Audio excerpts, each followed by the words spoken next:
নমস্কার বন্ধুরা, কেমন আছেন? আশা করি সবাই ভালোই আছেন।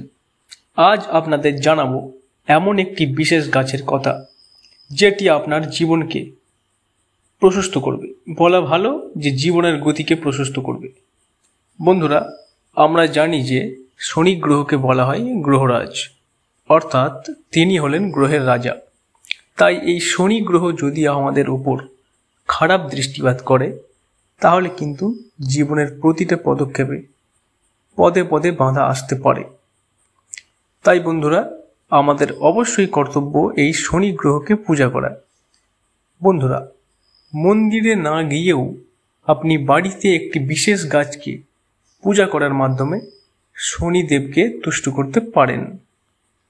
আসুন তাই আর দেরি না করে আমরা জেনে নিই সেই গাছটির নাম। বন্ধুরা, আপনারা এতক্ষণ ধরে যে গাছটি মোবাইলের স্ক্রিনে দেখতে পাচ্ছেন সেটি লজ্জাবতী গাছের মতো দেখতে হলেও এটি লজ্জাবতী গাছ নয়, এটি হলো শমী গাছ। বন্ধুরা, এই গাছটি আপনার বাস্তুতে লাগিয়ে নিত্য ধূপ প্রদীপ জল দিয়ে আরাধনা করুন।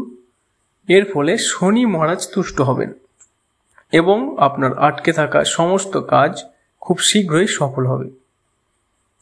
ধন্যবাদ বন্ধুরা ভিডিওটি দেখার জন্য। এই গাছ নিয়ে কোনো জিজ্ঞাসা থাকলে কমেন্টে অবশ্যই জানান। আমার চ্যানেলটিকে অবশ্যই সাবস্ক্রাইব করে রাখবেন এবং অল বাটনে প্রেস করে রাখবেন যাতে নতুন ভিডিও আপনারা দেখতে পারেন।